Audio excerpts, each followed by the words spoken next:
For May 21st, were distributed. Do I have a motion to approve? I'll second. Minutes are approved. We have something that's not on the agenda, corporal rank from the state police. What is it, you ready? Got a hell of a good your name, right? Yes, that's right. So thank you.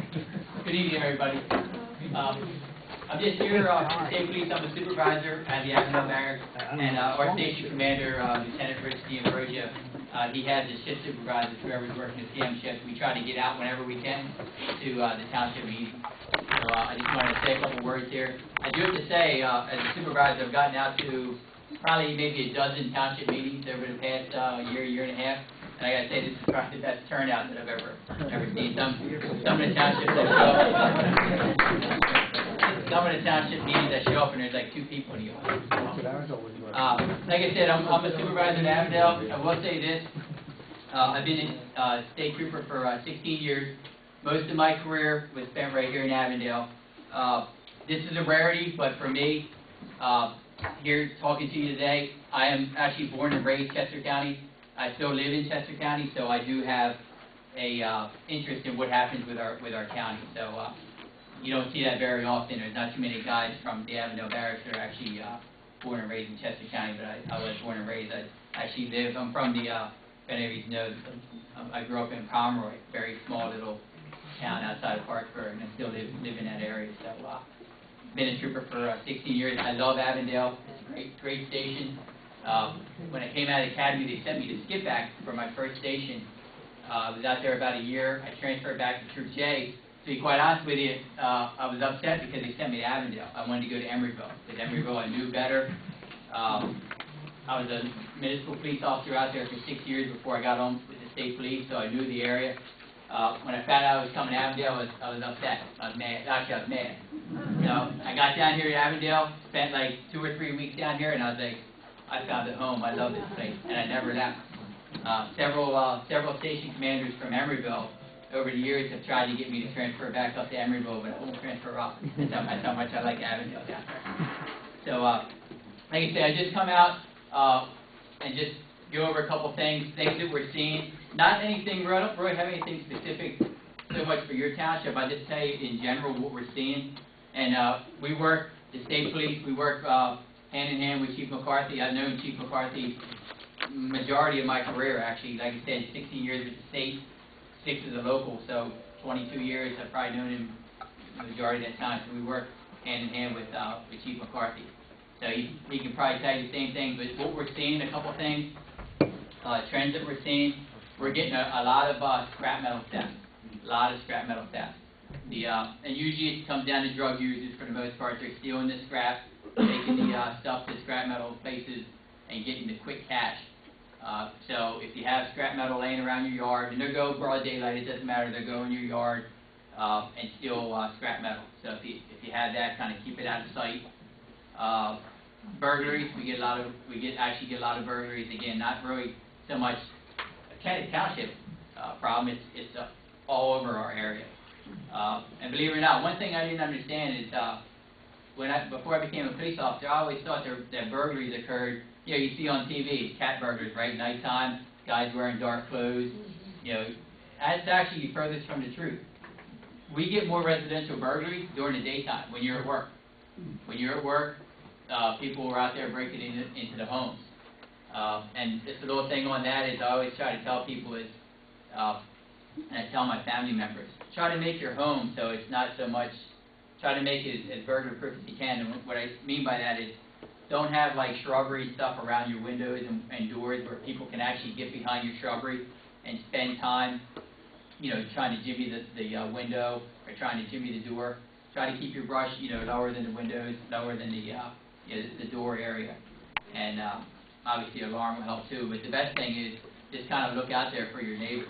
You know, you see a suspicious vehicle in your neighbor's driveway in the daytime, you're home from work or you work shift work like me, you know, don't be afraid to call. Use your instinct, and if that vehicle doesn't look like it belongs there, we would much rather come out. I'm sure Chief McCarthy would second me on this. We would much rather come out and find out it's a TV repairman than find out 8 hours later when the homeowner comes home if their house is burglarized. Now we have a burglary investigation. So we'd rather come out and it'd be nothing, and wind up later, it'd be something. So, probably the biggest thing we have, and this probably goes more towards East Marlboro, but we have them all over the area, is car break-ins. We get a lot of car break-ins. I bet it's probably not a day that goes by we don't handle car break-ins at the Avondale Barracks. And I can tell you, more times than not, they don't usually break the car windows. I mean, sometimes they will, but majority of times they're going in unlocked vehicles. They're going to development, they start walking down the development and checking doors. And whatever cars that are unlocked, that's the cars they're going into. And I don't want to offend anybody here or not, but please, the biggest thing is people think that we live in Chester County, we're in a rural area. And yeah, we are rural here in Chester County, but we do have crime, and there are people out there that will commit crime and victimize you. So you want to safeguard your vehicle. I always tell people, you're on your way home from work, you got your laptop in the back seat, you're stopping at the supermarket to pick something up for dinner or whatever, put that laptop in the trunk where it can't be seen. Because like I said, usually they're walking by and they're looking in the car. They're stealing GPSs, they're stealing the Sirius radio that you have, and any laptops, and even wallets.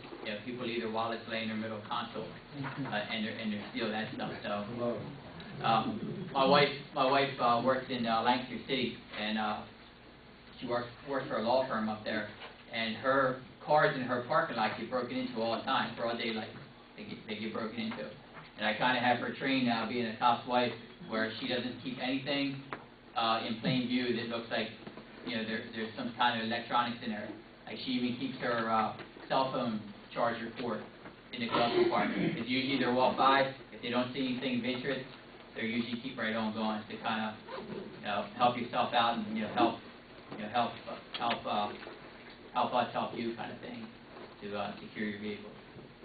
So that's all I had to say. But does anybody have any quick questions for me before your meeting gets underway? Yes, sir. Just wanted to check. You kindly gave us a list of incidents for the period of for the first basically half a year, January 1 through the middle of today. Yes. And I just wanted to make sure I'm reading this correctly. This is not for the township. This is for the county that these statistics represent. No, that's for your township. Well, this is the township. Yeah, that's for your township. Yeah, that's for Kennett Township. Okay, that's good. That's the instance that the state police has handled since January 1st until today. Good. So we'll give this to the safety committee to review. That's very important information. And thank you for sharing it with us. Yes. Now, how are the crime statistics trending, both for the county and for the township? As far as like, how are you guys as far as the other?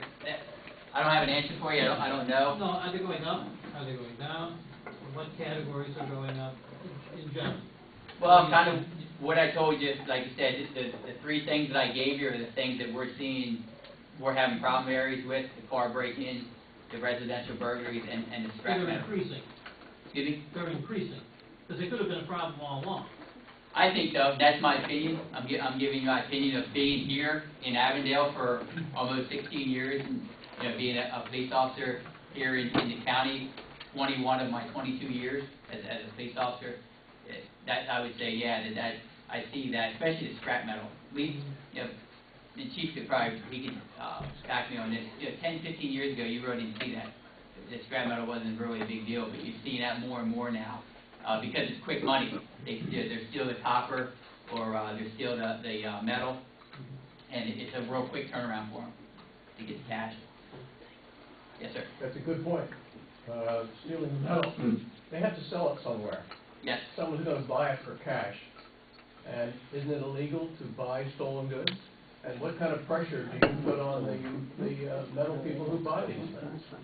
If you know it's stolen, it is receiving stolen property. We actually have a relatively good workmanship with some of the scrap metal places. When we realize that the stuff is stolen, which does happen. In fact, one of my troopers tonight, I have a platoon of like nine troopers, and one of my troopers came up to me tonight because a victim had something stolen. It was easily identifiable, and and he located at the scrap metal place.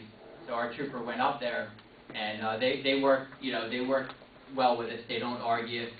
They are out money at that point because we take the money that they gave that person.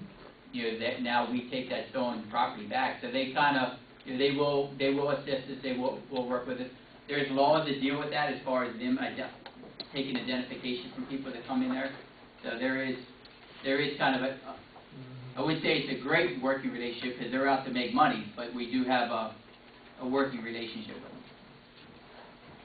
That list that you gave to Supervisor Stevens, is that a consolidated list of all incidents in the township?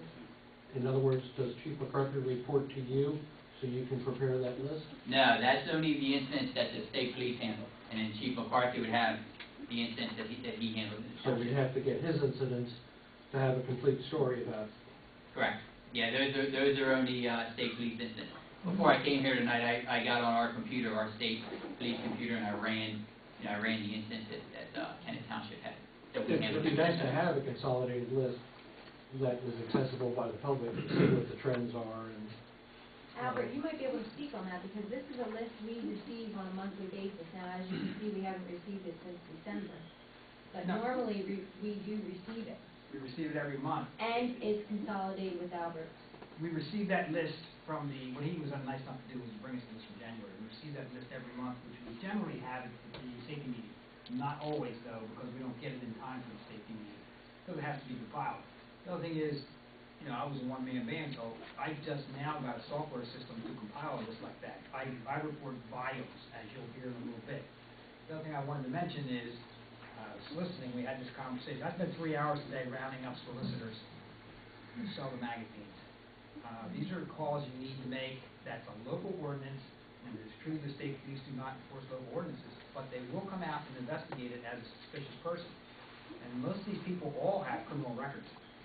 Some of them were wanted. I picked them up and so few where they've been wanted. But they can't enforce the soliciting ordinances, but they can turn the information over to me, and I can prosecute it. So that's something we want to do. The scrap metal, these guys are quick. They'll go past your house, they'll see the milk can decoration you have in the front yard. Well, scrap metal went up in the last, year and a half, 2 years maybe. The price of scrap metal went up. That milk can decoration you have, they don't pick it up because it adds up in the course of the day. We also had 17 tons of railroad tie plates stolen from Mendenhall in broad daylight. They made it look like they were workers loading them. 17 tons was a lot of money. The railroad was out a lot of money. So. And I actually think that's a nationwide trend. I don't remember the show, but I remember watching a show on TV probably within the last year and a half, dealing with scrap metal theft. It's not just a Chester County thing. It's a national thing. In Lancaster, they strip houses all the time. Yeah. You go on vacation, they're not even abandoned houses. Yeah.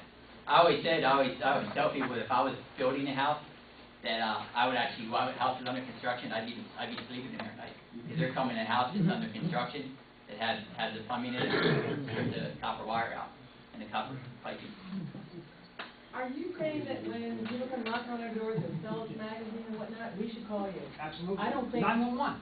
I don't think 911. people realize that. They just think, oh, they're annoying, they're here, they're No, talented. we've been putting it out in the township magazines, and we've had some response. But like I go up and get a phone message, sometimes 16 hours later, and say, hey, they were here selling magazines last night. That doesn't help us. Right. In Chester County, I can't say this enough, all calls for services, not emergency services, all calls for services go to Chester County 911. And then they decipher them out from there. If I'm working, it automatically comes to me. If I'm not, it's transferred to the state police. And the state police, they're the smarter organization too. They know if I'm out here, they can transfer a call back to me because it saves one less person. I just don't think we think about somebody knocking on your door trying to sell you magazines if you call the police. Now, don't answer them, call the state police. I don't answer them, I usually just Call ignore them. 911 and give a description of who they are and where they are. I want to go out to them. Today, it just happened to be, I went to training with his lieutenant sergeant this morning, and I was going to come in here and do paperwork on behind an accident, and I happened to go by, and I saw one of these guys, and I knew he wasn't the only one, so he rode with me until we picked up the others. But in our township, it's prohibited. Now, let me clarify one other thing in that. The Pennsylvania Supreme Court said charities cannot be prohibited by local ordinance, but they have to be registered with the Auditor General's office, or Attorney General's office. We'll let you So, decide. yes, exactly, that's what I want you to do. So some of these guys like tonight, the first thing they told me was, hey, I'm a nonprofit. So they know in some places, nonprofit's not enough. You have to be a registered charity.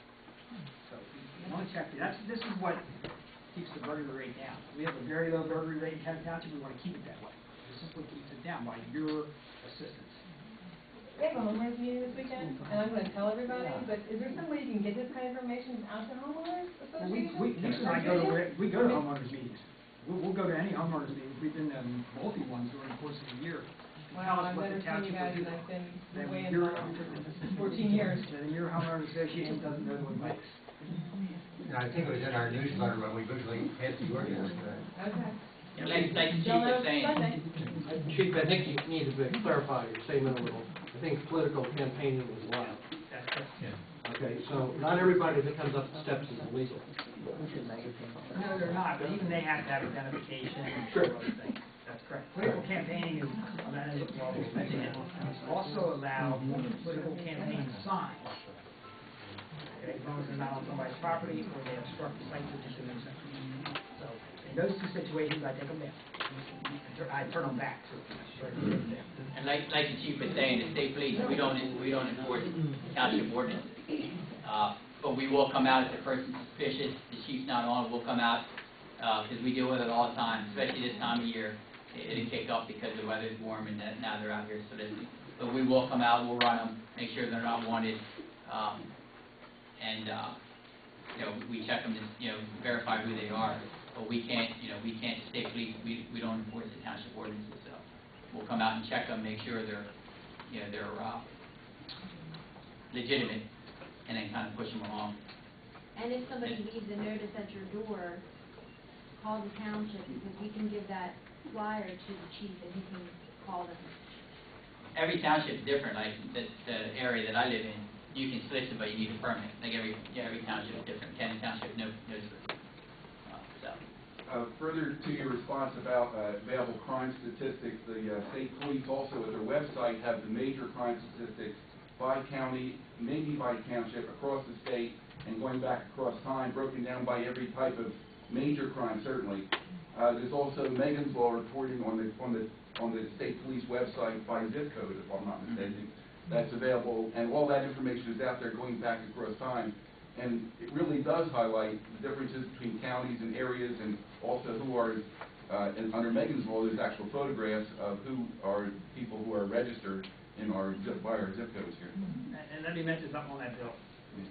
Uniform crime report is what you're referring to. The uniform crime report is on crimes that I investigate, I have to report to the state.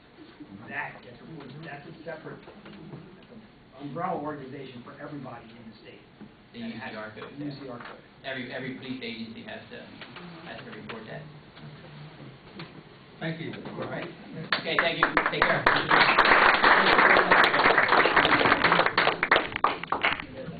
Now the safety report.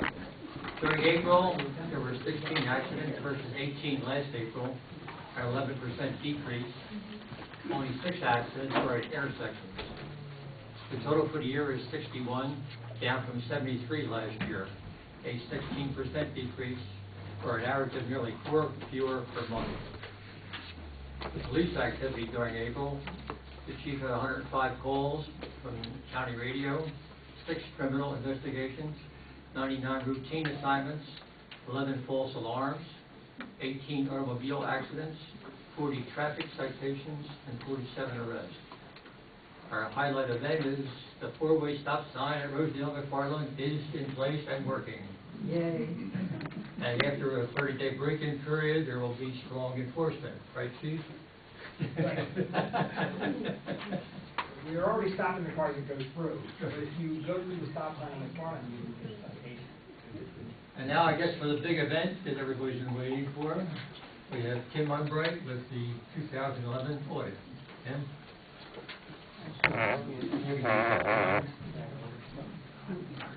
Good evening. Tim Umbright. Hi, Tim.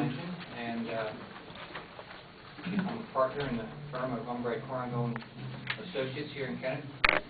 I guess the report was already presented to the supervisors in detail, and was also sent to the state. state as well. So that's all been taken care of. It was all due back in April. So it's been taken care of. They asked that I come and make a presentation tonight. So I think for the ease, let me go through the report pretty much page by page. I'll explain how it was put together, and then we'll wait till the end and open up for questions if that'd be all right.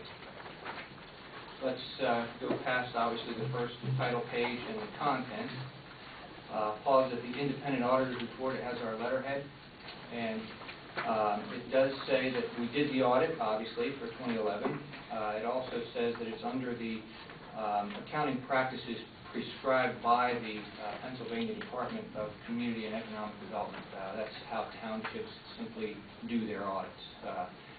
That's how they want it reported, and that's how we have to do it. So it is a little different than generally accepted accounting principles. Mainly, it's a cash basis. If somebody was to ask us to say, well, what's the difference? It's just mostly a cash basis statement. But we did give a clean opinion. There were comments made. We can get into those at some other time later on, but at this point, suffice it to say this is a clean opinion here. The next page is number 2, the balance sheet. And let me just describe across the headings that go across the page. Obviously, the top of the page is assets, and as you go down, there's liabilities and then fund equity. That's down the left side. As you go across the page, the headings are governmental fund types. If you see where that is, general is general fund. That usually takes most of the activities of a township or government, I should say, into account on that column. The next column over is titled Special Revenue. In this case, that would be your open space, the liquid fuels, and the library are all contained in that column. The next column over is titled Proprietary Enterprise. That's your sewer fund. Account groups are the next one over to the right is General Fixed Assets, which lists the value of the assets of the township. The next column over is long-term debt. Obviously, there's not very much of that, so we'll skip that. I don't know that overall comments are. Everything was in pretty good shape. I was able to separate all the different account groups out rather easily. I didn't come across any problems with trying to identify different funds.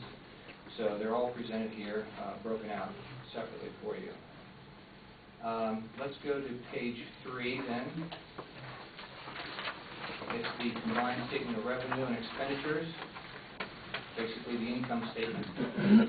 It's presented only on the first 2 fund types on this page, the general fund and special revenue. Total revenues came in for the general fund of about $3.5 million. Expenditures were about $3 million, and therefore there's an excess of revenue over expenditures of about $500,000. The next column over is special revenue. That's your, as I said, open space revenue coming in, library revenue, and liquid fuels from the state. So those totaled about $1.2 million.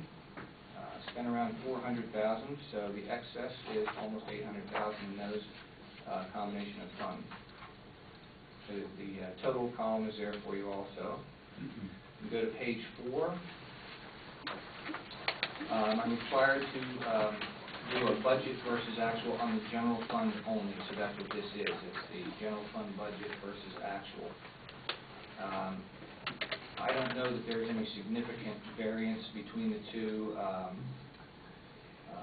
Obviously, it looks like earned income tax was higher than budgeted is the biggest item.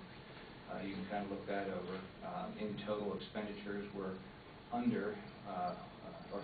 were over what was budgeted. So the overall difference on your net revenue over expenditures is about $400,000, which I guess is a good thing. The next page is 5. That is the sewer fund itself. Charges for services, $600,000. Operating expenses, $400,000. Net income, $233,000. The transfers basically represent improvements that are put in believe there's pump stations or something are mostly what this is, the transfer of paid-in capital. On the next series of pages are all footnotes. They describe more in a narrative form, more of the detail of what the numbers are, how they were put together, some detail on what the entity is, how the property and equipment was put together, more detail on that. So you can kind of look through those at your leisure. There's pension plan description in there, those type of things. So it's more of a narrative than anything else. But overall, as I said, we gave a clean opinion. There was a number of comments, but those were more managerial and suggestions of policy review than anything else. I think I will stop there and ask for questions if that's where we are. Yes.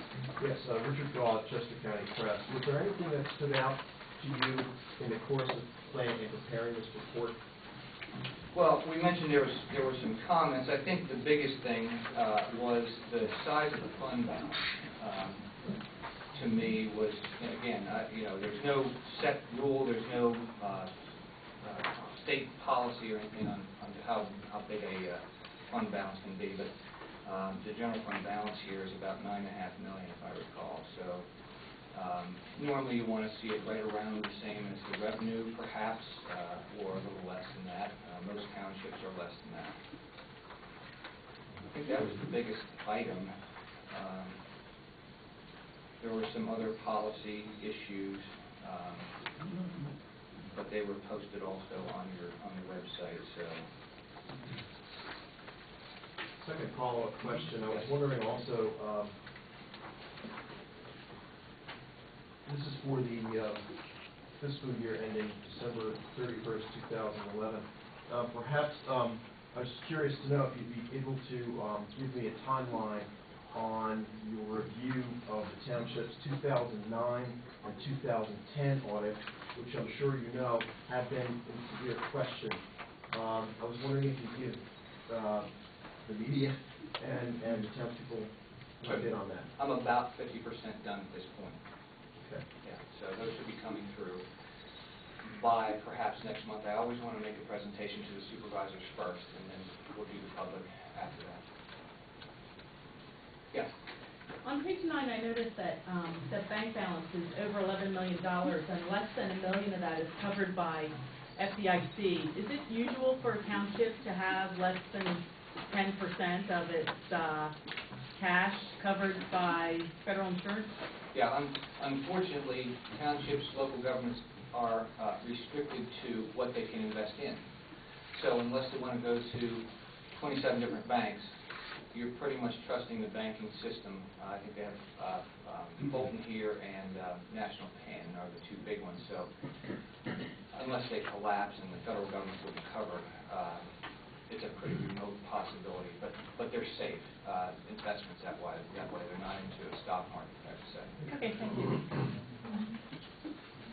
Yes, sorry. Aren't the first and the second question somewhat related in the sense that since the township has chosen to maintain a balance of some $10 million plus that the second question becomes much more of a problem? Certainly, if they didn't have that much money, they wouldn't have to worry about where it was put, if that was your intent, but, not...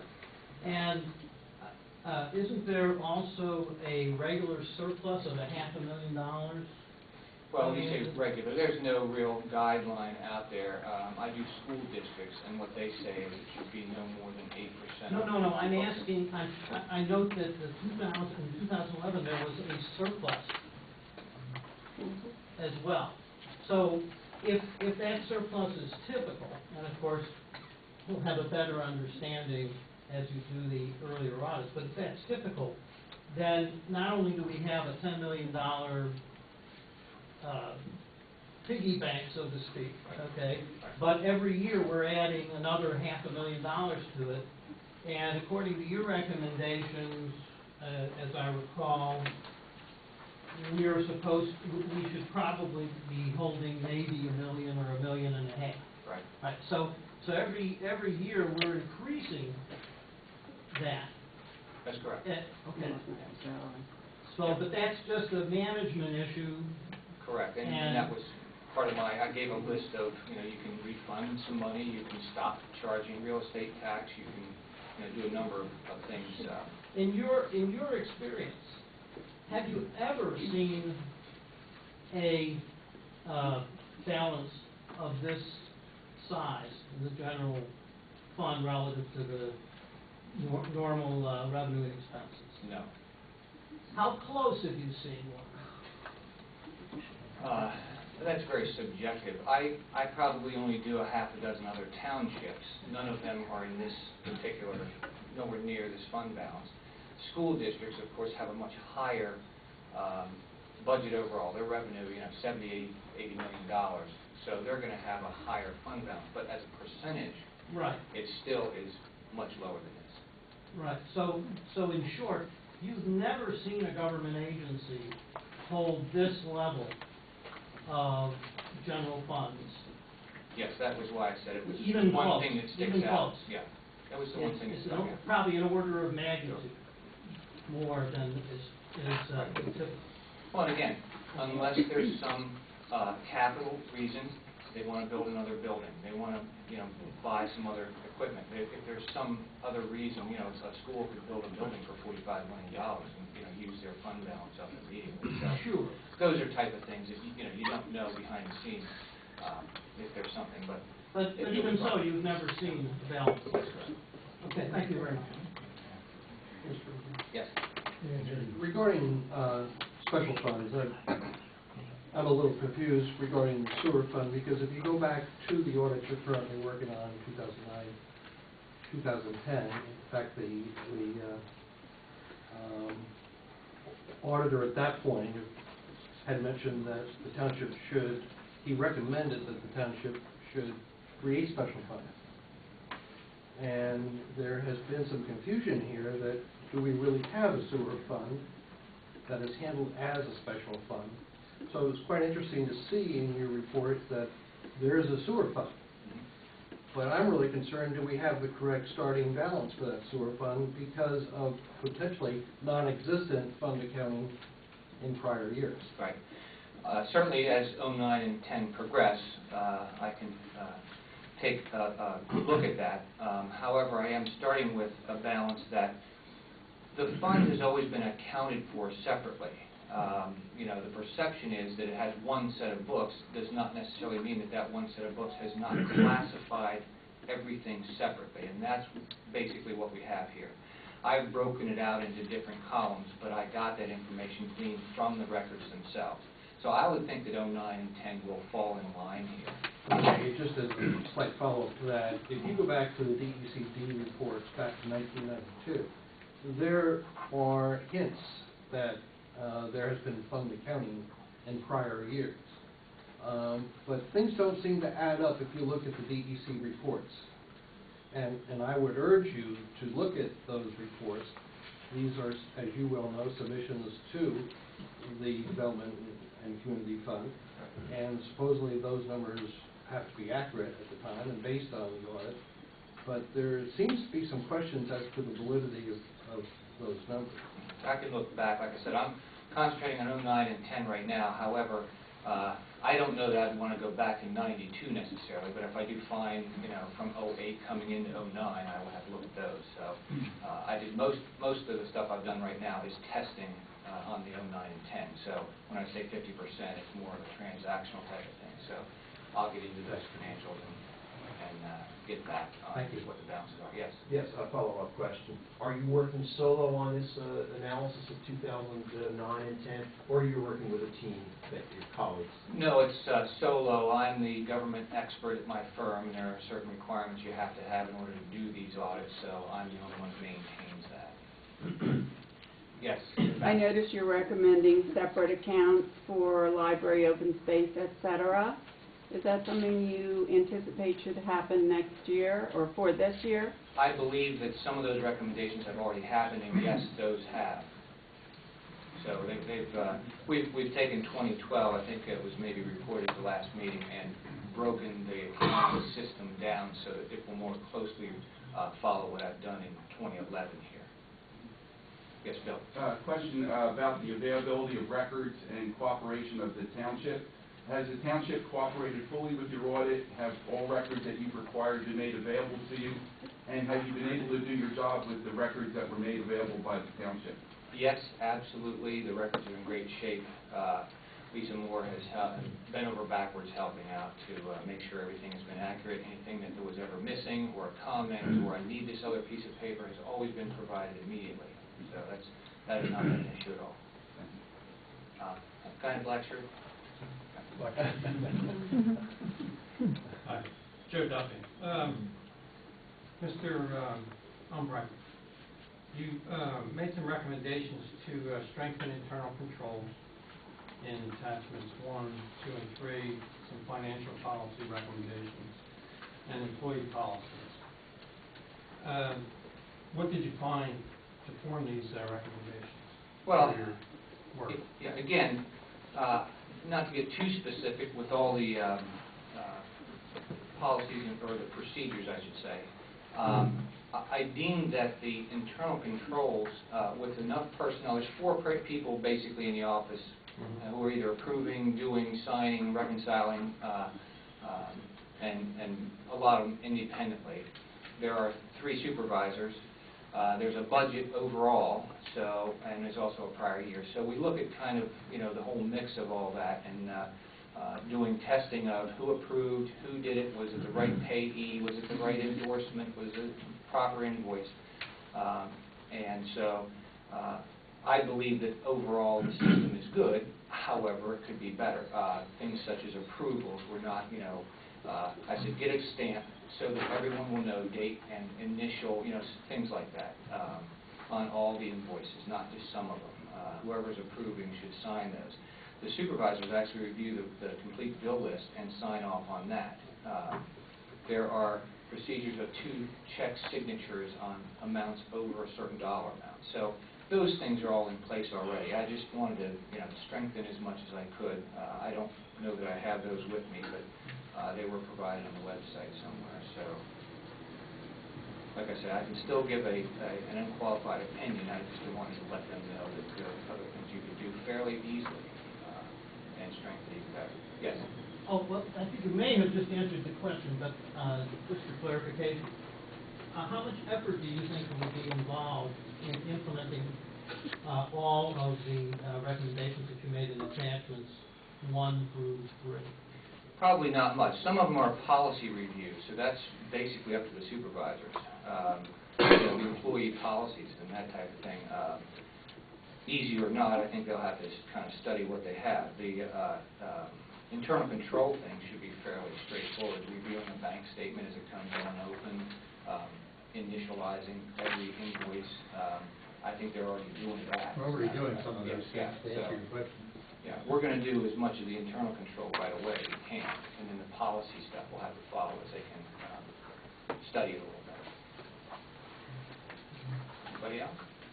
Yes. One question in terms of internal control, and basically for Lisa's protection, because she's the secretary treasurer and handles all the finances. Is there a way that internal controls could be modified to protect Lisa, to have departments, maybe someone working on revenue, someone working on expenditures, so you're separating the duties as most major corporations do.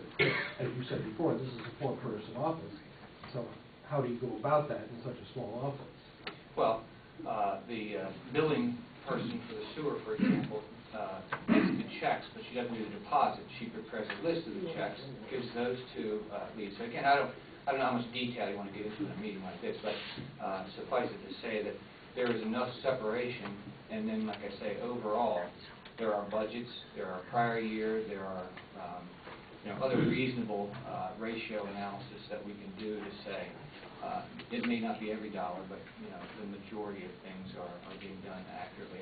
Again, in my testing, there was nothing that came to light. the testing's two-tiered. It's just random at one level, and it's everything over a certain dollar amount, 100%. So we hit them pretty good. I should say. We tested very thoroughly. I'm sure Lisa feels well tested. Yes, sir. Maybe this question for the supervisors and Lisa. With $11 million, over $11 million in assets, what is our treasurer bonded at this time? $8 million. $8 million. Shouldn't that be higher? Yes. Why don't we change it now? It's going to be higher as of next month. Good. Not that I suggest you're going to take off with $11 million. It's getting more tempting all the time. That's it? I had one more follow-up question. You've commented now on the size of the surplus relative to the budget. I would wonder also, in terms of other townships, our surplus is, I believe our population is in the 10K range, yes? 8. Okay, so even more so. So we have a budget surplus of, I guess that would be $1,000 a resident, right?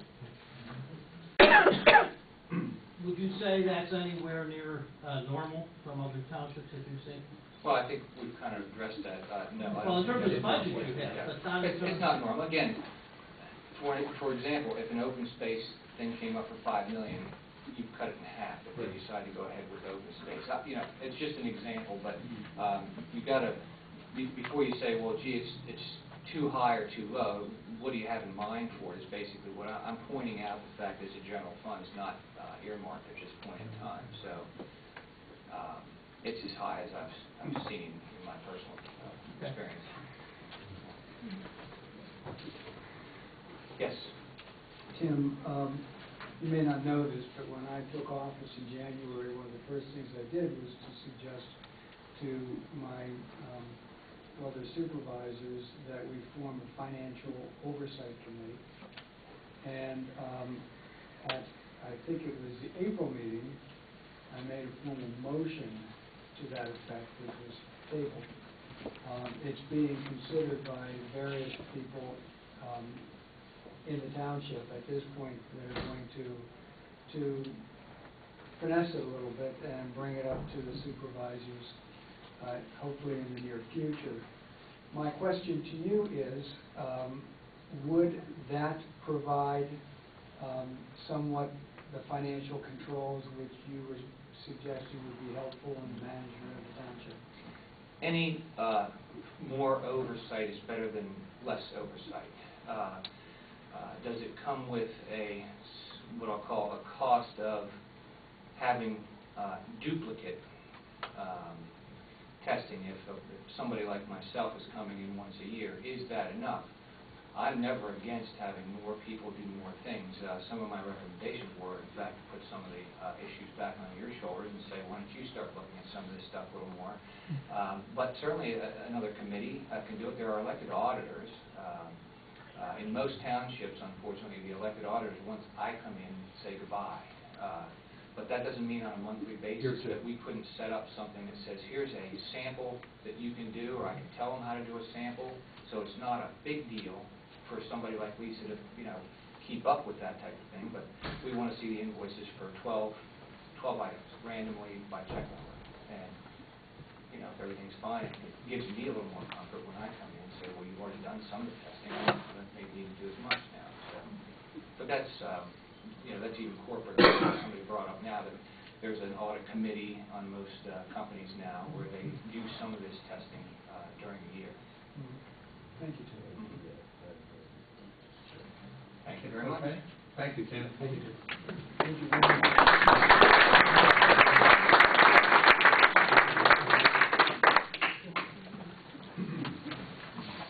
I'd like to announce that on Thursday, June 21st, there there's When you're going doing to be a 9, Keep 11, America it's all Beautiful documented. ceremony. We still, there's $2 million in I it. can't invite all of you, unfortunately. It's only by invitation. The EAC works on the Lily project, which is in the median by McFarland Road and Baltimore Heights. And they won a Keep America Beautiful award for the project. So there's going to be a ceremony Thursday night. The supervisors are doing it. The EAC, the road crew, Monroe Gardens, the Lions Club, everybody that participated and helped with the project. And the ambassador of the Netherlands is coming. So it's going to be a nice event. So they should be commended on their project. The Burke easement, we had before tonight, opportunities to get the National Land Trust started on looking at an easement for the Burke property.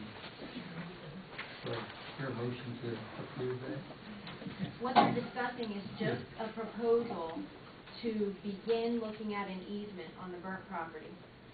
It's not approving anything, it's just giving North American Land Trust approval to begin looking at all the documentation and determining what the value would be and getting an appraisal done and all that. Mr. Chairman, recognizing that the proposal, which is the June 13, 2012 letter addressed to the Board of Supervisors, signed by Jamie McVicker of North American Land Trust, is just the process, just the authority to begin the process, which includes a payment of $20,000. 10 immediately, Right. but ultimately 20,000 plus another 10 Right. at the time that the easement is concluded. And recognizing that a landowner in the township cares enough about the land in the township as to want to create an easement for the benefit of the public, which I think is very important. I therefore move that this letter be accepted on behalf of the township so that the process itself can begin, and recognizing that there is nothing yet committed in terms of dollar amounts or anything else. Right, thank you. I'll second that. Are there any questions? Bill? Yes, sir. My memory is weak on this, and this is directed to Lisa because her memory is much better than mine. Wasn't there a committee proposed many years ago to take things like this and to scrutinize the proposal, Yeah, to take it out of the supervisors and make a... It still exists. They will have to be involved in this. Yeah. So they will be... They are part of the Yes, process. they're part of the It's process. called the Land Advisory Committee. They meet and then they report to the supervisors Right. So this proposal is then going right to them. and the North American Land Trust. Okay, good. There's a lot of questions about the Schmidt property and how it was handled. I'm not gonna go into that, but, We're that hoping was... this can be handled better.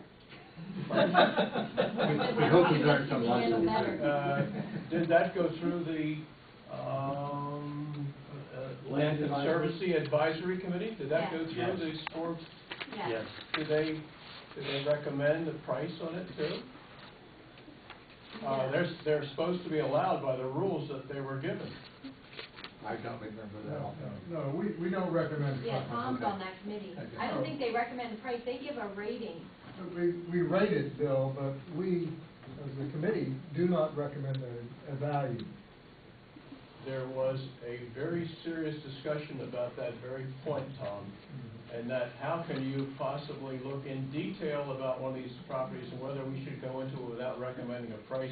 And I thought the rules that you were given were modified to allow you to do that. No, on the Burke property or the one that we're discussing, the Burke or Smith, I did not make a recommendation on the value to be given. Tom, do you know whether the committee discussed with the landowner dollar values at all, or was that done by somebody else?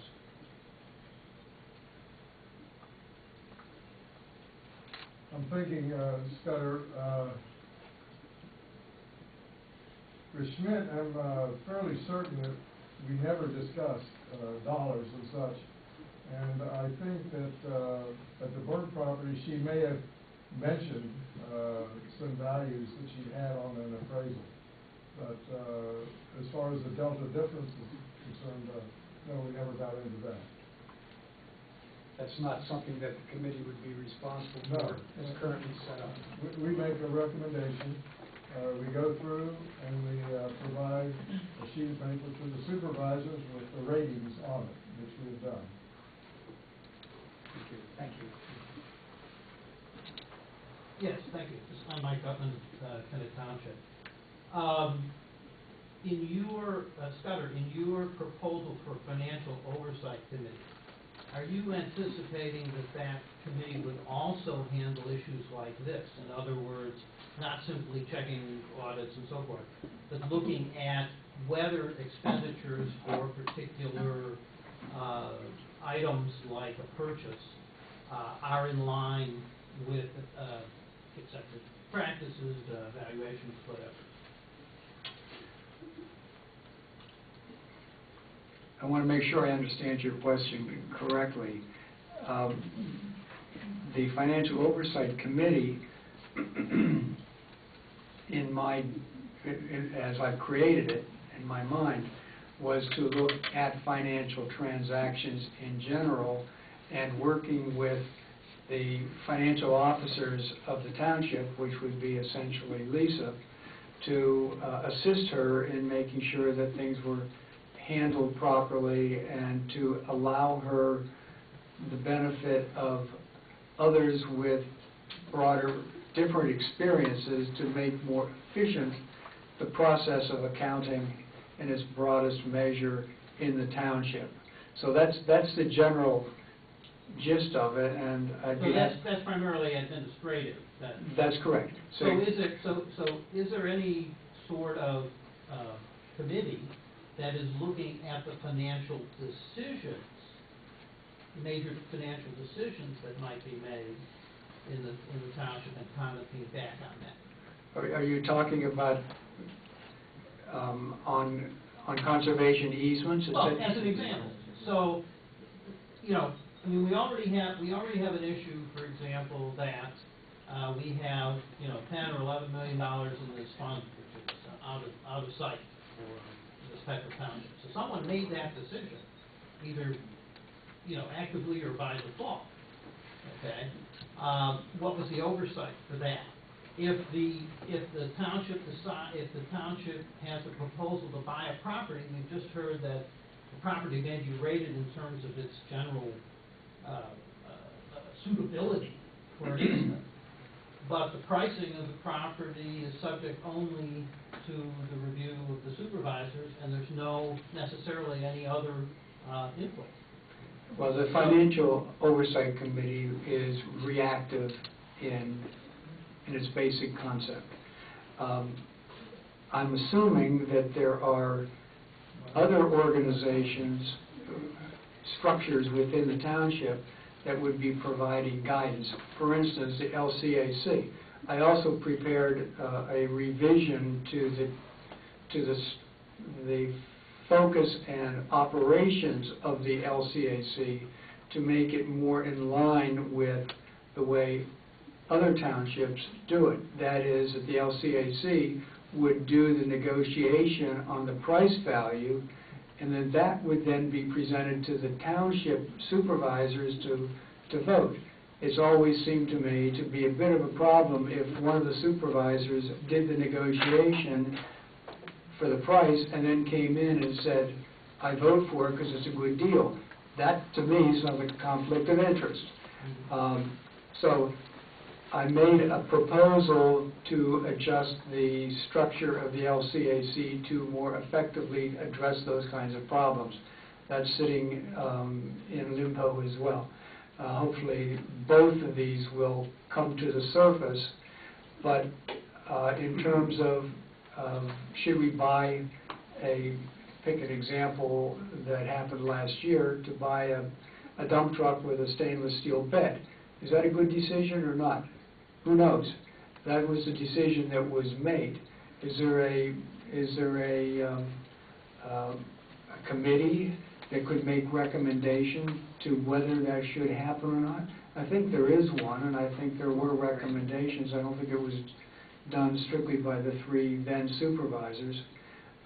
Whether it should be perhaps bringing more people into the pool on a committee level to look at the need makes sense. As Tim announced earlier, the more oversight and involvement, the better it is for everybody. It makes his job easier. So I would think that would make the supervisor's job easier as well. We'll get into the same kind of question in a few minutes when we talk about sewer rates. It's all part of the same part and parcel in my mind. Right.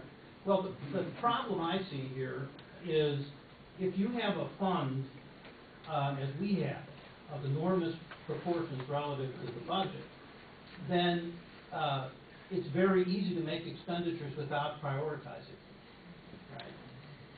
And so if, obviously, if we had a much tighter set of financial controls overall, then we could decide. For example, in this case, you have a committee that might be recommending an expenditure for open space, and then you might have another committee that's recommending expenditure for a truck.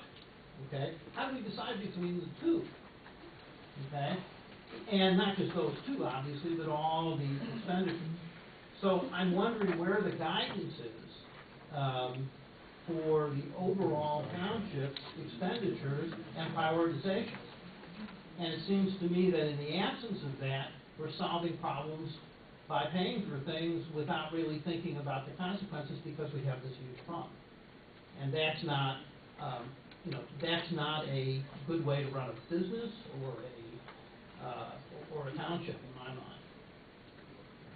So my specific question was, if the individual committees are going to decide this and make these recommendations, and if the Financial Oversight Committee is only responsible for the administrative part, making sure that the administrative procedures are taken, who's in charge of this larger picture? Final responsibility lays up here, period. Well, of course, but it's a big task, and it requires input and some kind of process.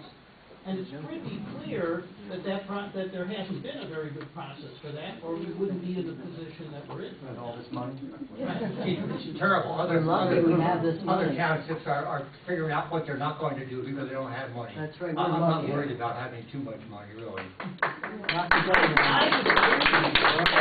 disagree because that's okay, that's enough on this, if you don't mind. I think we beat this to death.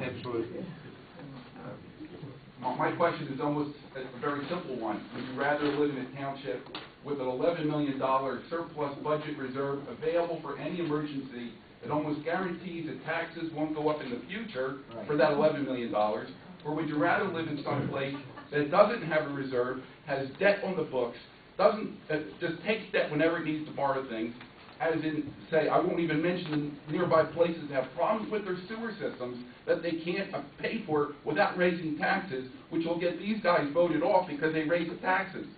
Would you rather live there, or would you rather live here with a surplus?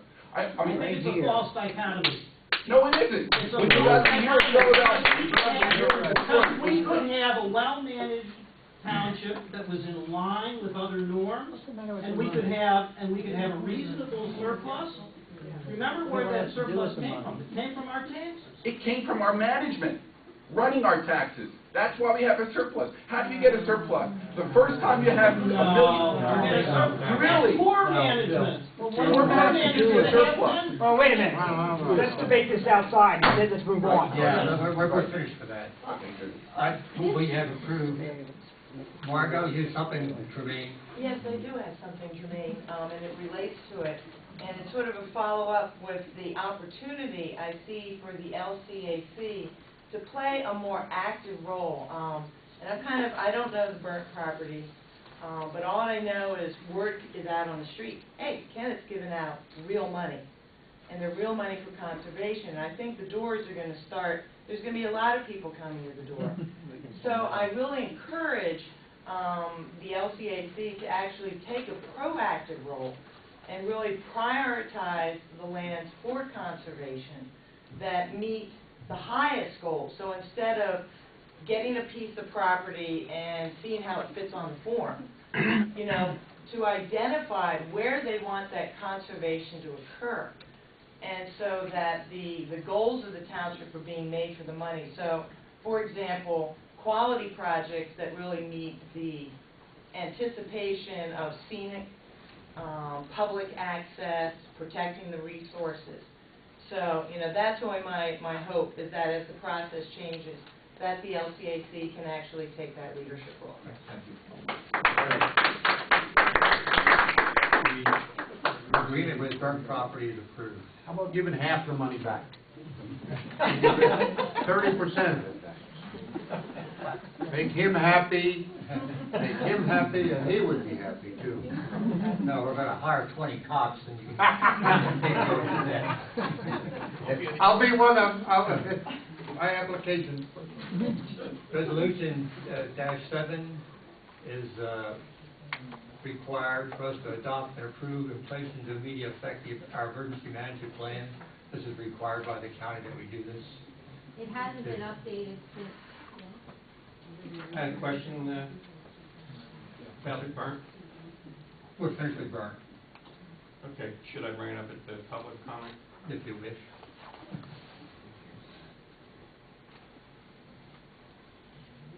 the emergency operations plan has not been changed since last year, but the county is now requiring us to adopt a resolution every 2 years, stating that it is in place, and then we have to amend it and adopt this every 2 years. Thank you. I move we approve resolution 2007. I'll second that motion. Thank you. Any questions? Motion carried. Resolution 2008, this is really for the county.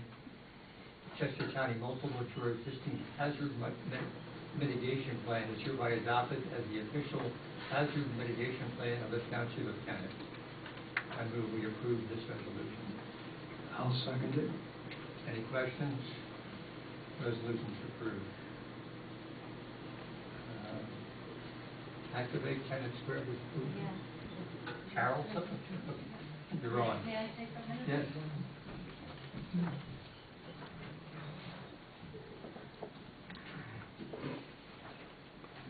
Well, good evening. I'll try to be very brief. I'm Carol Kropchik, and today I'm representing Joan Holliday from Activate. And how many of you know about Activate? A couple of you.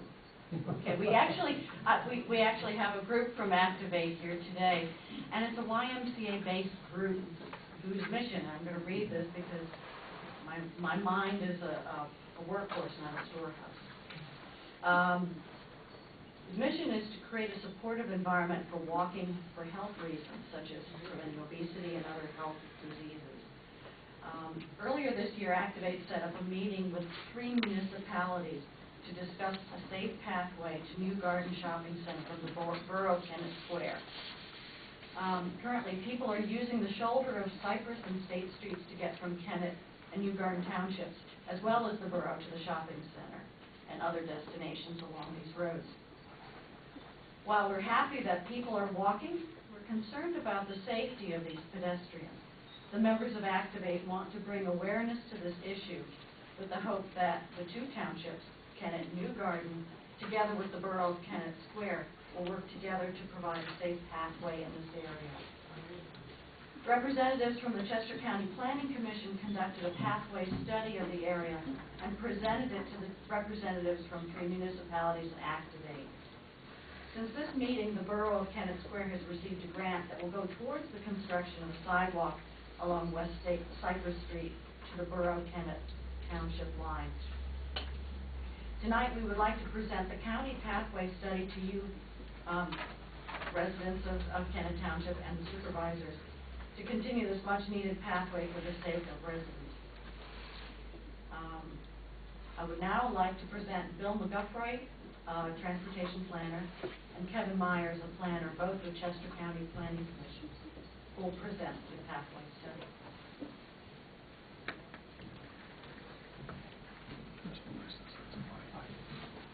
Two handouts here for each of you. These handouts are used at the meeting that Carol mentioned. All right.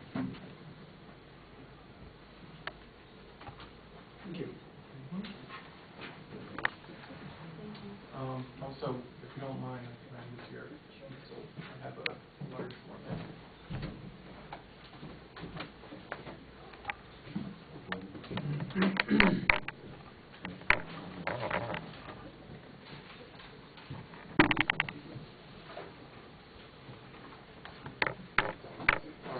Try to keep this brief as possible.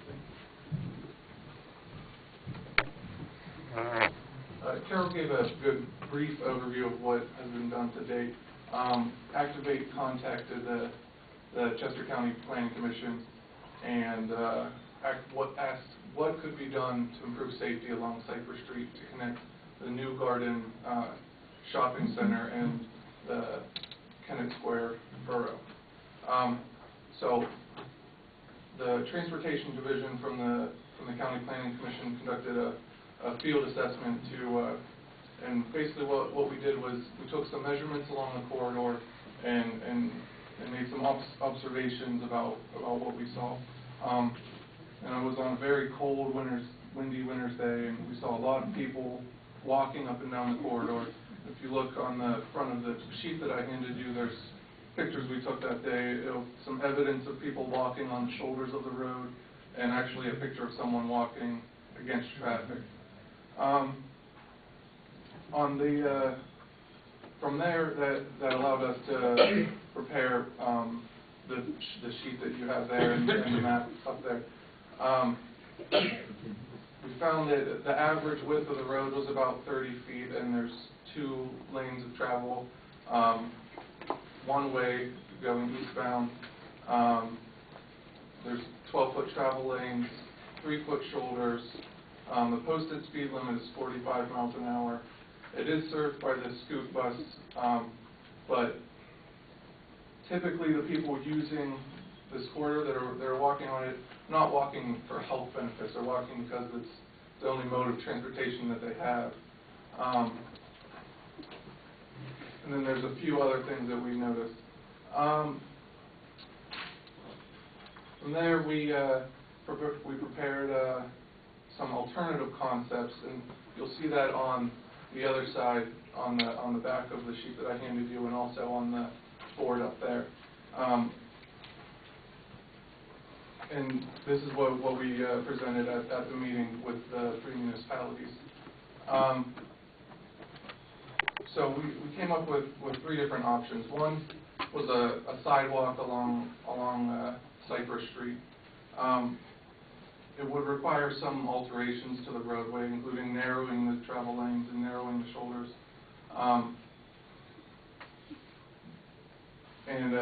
What we proposed would actually, the roadway would need to be widened by about 3 feet. The second option that we proposed was a side path. Usually what a side path is a multi-use path with 2-way travel for bicycles and pedestrians. And there's some design standards that go along with that, including that it would need to be a minimum of 8 feet. There's some different language that you can use. If it was called a walking path, the minimum requirement would be 5 feet, so that would reduce some of the width needed. The third option is kind of the least invasive option, which is restriping the roadway to give an extra wide shoulder for people to walk or bicycle on.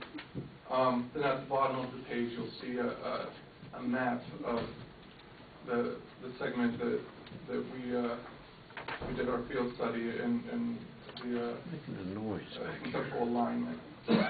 Somebody's making a noise. So coming out of that meeting, our Our recommendation was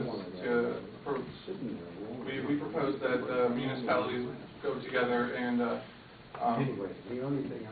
try to find funding for an engineering assessment to explore the feasibility of the 3 different options, or if there's any other options there that would improve safety for pedestrians along that corridor. 3 townships, or the borough and 2 townships. Yes, it was Kennett Township. You do know that as a state road, though, that we cannot just unilaterally do something. Yes. Okay. So, if anyone has any questions, What's the traffic count for pedestrians? we don't have traffic counts for pedestrians on that road, but propose a on road that, for someone that still doesn't exist. well, whenever we performed the assessment, we did witness several people walking, and like I said, it was in January on a very cold day. So if there's people walking along that corridor, then So you don't have a good background to produce another lane, whether it be traffic lane, walking lane, bicycle lane. You don't have enough information for the expenditure. If I could, my name is Kevin Myers. I'm a planner with the Chester County Planning Commission. I've worked with Kennett Township many times in the past as well. Excuse me, it's difficult to Oh, hear you. sure. Can you put that on the Absolutely. front? I really appreciate it. Thank you. My name is Kevin Myers. I'm a planner with the Chester County Planning Commission. I've worked with Kennett Township on various occasions in the past, as well as New Garden Township and Kennett Square Borough, where we're actively, at the moment, working on Kennett Square Borough's comprehensive plan. And we met with Scudder and the Kennett Area Regional Planning Commission on this issue as well, at the request of Activate Kennett Square. And for some context for the gentleman's question, is all of those municipalities have had some sort of recommendation or a concept in mind, at least, that identified this area as an area of concern in terms of pedestrian movement between the New Garden Shopping Center and the borough. In addition, we've had communication, and I don't think it's any secret, that the East Penn Railroad is traveled on a regular basis by people walking along the railroad instead of using the roadway, partially because, as we know, and the reason for this concept is that it's not safe along the roadway now. So I think basically what we're doing is just really asking the municipalities if, kind of for a thumbs up to say, hey, does this sound like a good idea? Is this something that could at least be looked into? Doing a pedestrian count is probably something that still needs to be done. We're not at that step yet, but the idea is just, hey, is this something that the township would be interested in pursuing? Is it something that we can take a look at and move forward with this concept in the possibility that something could be done to help provide a safer situation, and maybe a safer situation not only for the people that are using it now, but a safer situation for people in the future. As we all know, the Magnolia Place development in Kennett Square Borough is going to be constructed near the intersection of Cypress and Mill, so there'll be some development there, and that sidewalk will be going in, so that facility will be there. So it's just a concept that we'd like to help municipalities take a look at and identify if there's any way to push this forward. We know we're going to have to work with PennDOT. We have an active relationship with PennDOT on these types of issues, and there's ways to work around that situation and have all the parties involved with it. So, what would you like us to do? What are you proposing that we supervisors do? that's a really good question. Well, I mean, it's a very interesting presentation, and it's a very important subject. And I'm hearing you say that we need 3 municipalities to get together under the guidance of the County Planning Commission, or what? So guide me. What are we supposed to do? Well, what we were looking for coming out of our meeting in January with the 3 municipalities was for one or a consortium of the municipalities to take the lead on moving forward with this study. Us as the County Planning Commission are not prepared to lead this. We're here for assistance to municipalities, but kind of building off of that gentleman's question is, we really aren't the driving force for this. We came to the to the table because Activate asked us to come to the table. So I just wanted to say that we're here for assistance, but we're not here asking you for anything. We're just here offering Should we our have, excuse me, should we have Joan Well, I think what lead us? Joan would like for us to do, or on behalf of Joan Holiday, what she was suggesting is that if we're looking for a coalition, then if you're willing to put together a group, one of your citizen groups that would be willing to work with citizen groups from the township, New Garden Township, as well as the borough, and to look at this idea. So it's not something that, you haven't put out any money at this time, but manpower, womanpower. Can we have a discussion to see the interest in the community? Do you want me to do? I guess. As soon as this was taken care of, I'd call him. Yes. Yeah, I don't live here in the township, I live in the borough, but may I speak a minute about this? Sure. Okay, since I live in the borough. Your presentation was wonderful, except for one thing, when you said something about the people who walk there don't have transportation. There was some kind of, connotation of that. I walk there. I have 2 cars, okay, so I have transportation. I walk for my health, but I also walk, and one of the reasons why I moved to Kennett Square is because it's a little town. And you Excuse me, can, Madam, your name? Rosemary Malatesta. Can you spell that? M-A-L-A-T-E-S-T-A. Thank you, sorry. You're welcome. So I like the borough because you can walk to things. And I guess I'm probably an old-fashioned girl, and I would like to walk rather than use the gasoline and my car. And I have walked several times to the Giant. I live right on Route 82, right in the smack middle of town, a block and a half from State Street in 82. I'm right down in Union. It is scary. I want to tell you, the first time I did it, I thought, oh, I can do this, I'm brave. And then the second time I went out, I'm like, you're absolutely crazy. There is no shoulder there is a small shoulder. The cars are going 45 miles an hour, plus the fact that I would think that I would like to address with Borough Council, or how we, and maybe because it's a state road and all that, how you reduce the speed limit there, because I think that has to be on. But I don't want to go on about all the other things. I want you to know that if you do a pedestrian count, you're not liable to find a lot of people, because unlike me, who continues to walk that route, most people are a lot smarter and want to be safe and don't walk it. So people don't walk it. So you're going to get information, but it's not going to be valid information because it's not a safe place.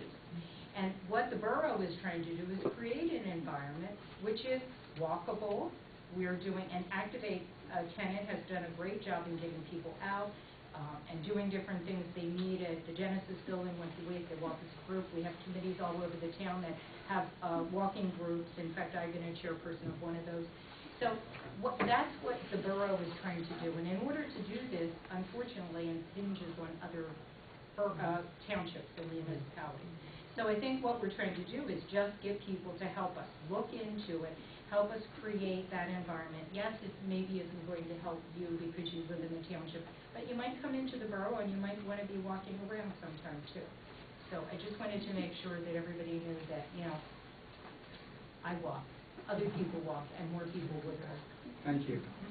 Yes. And I absolutely second that motion. We moved into the area 9 years ago, and I know you're talking about Kennett Square proper, but it doesn't make any sense to me not to have sidewalks to safely walk on, and we walk for the same reason. It's healthy, except it gets killed. That's not so healthy. But we know that the road belongs to the cars, and we'd like a piece of that road. Yes. I raised the point at a township meeting perhaps 2 or 3 years ago that we walk and we would like to be able to walk more safely.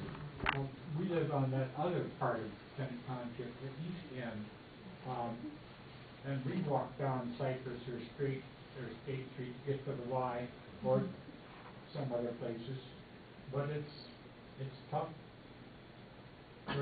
There are sidewalks and then suddenly they stop, and we have to walk beside the road.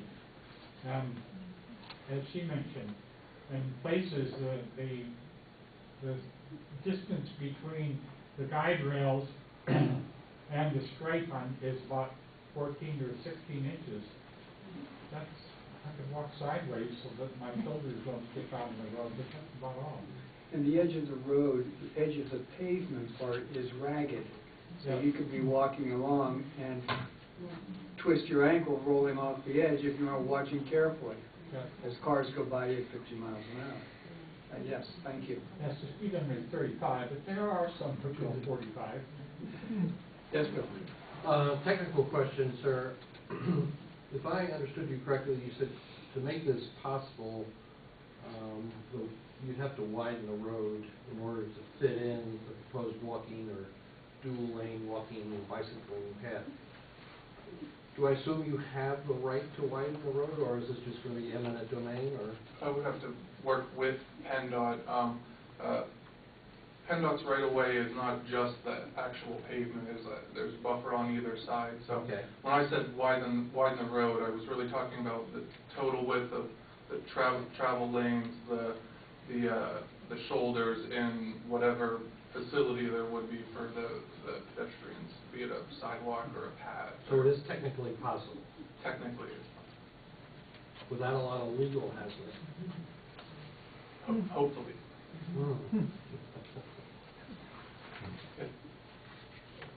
Hang on a second, John.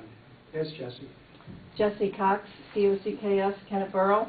I was on Borough Council for 4 years until the beginning of January, and I feel passionate about this issue. I'm also involved with Activate, and I think it's very important for us as a borough where I live and municipalities around to work as a coalition on many issues. We aren't just in a bubble in our own little geographical home. Everything's connected. We're all connected. And when any one of us is living better, we're all living better. So I really invite you as a township to see the importance of our collective responsibility to make our area, not just Kennett Borough, but the connections to the shopping centers. And we also have a dream in Kennett Borough to connect over towards the east side and Walmart and beyond, which is even more dangerous to try to walk to. So that's another project for another time. But it really takes cooperation of townships and local governments together, and to not get too myopic about our own borough or our own township and what's this going to cost me. It really, really benefits all of us and makes our collective home in our part of Chester County a much more livable, walkable, wonderful place to be. So I just really want to put that reminder that it really affects all of us, even if you never walk from Kennett Borough to the Giant. You can be part of making a lot of people's lives safer and healthier. I know I'd walk there more if it was a safe place to walk. I'd rather go out in the field. Thank you. Thank you, Jesse. Yes, John. I'm John Higdrick. I took part in, was that the January meeting? Representing Kennett Township. This is a very worthwhile project, and it's different than any other of the pathways that we've talked about in the past. That is, I know Rosemary likes to walk, but this does provide a way for people to go from where they live to the place where they shop and back and forth. And I think, as you all can sense, this is getting more important for people. I think we have a unique opportunity here, but for the board, going along with Bill's suggestion on what you should do, I think you do need a committee to cooperate with these other two municipalities. But the other thing, which Bill mentioned, and I think it was kind of a recommendation coming out of that January meeting, is that we do some early engineering studies of these options, and maybe there's some additional options. And that will cost a little bit of money. But if Kennett Township can pledge whatever guidance, the cost, and share that with the other municipalities, I believe that's the way to make progress. it'll go to a much more concrete choice when you do have money attached to it, so you can see what's feasible.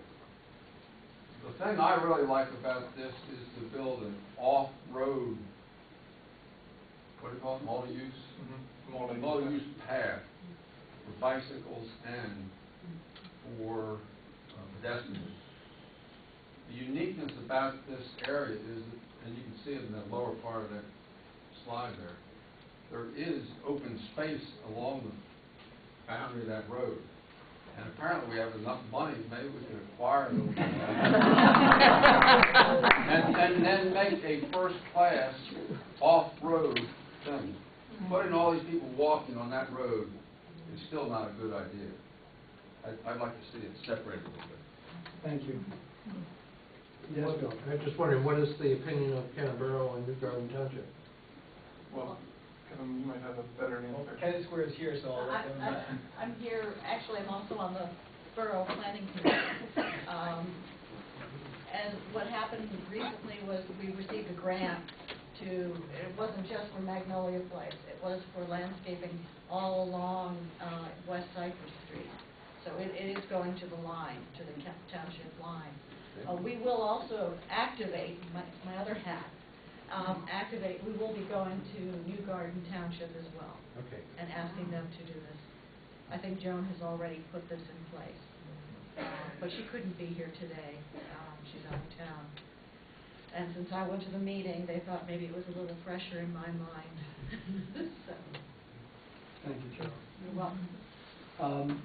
Let me conclude this section by saying that I will talk to Joan, and since I'm also the representative of the township to the Kennett Area Regional Planning Commission, I will raise it with those other representatives and see if that's a way that we can lead by forming a consortium and see whether there are other municipalities that want to join in this, and then I'll report back.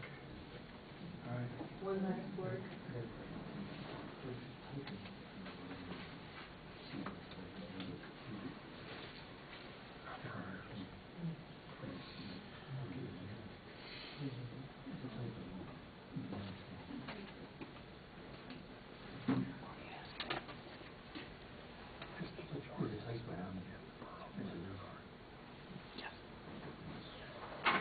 No, Oh, okay.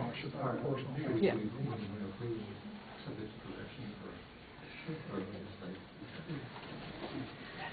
So there was a question for the next item on the agenda. I wanted to make sure we had it understood.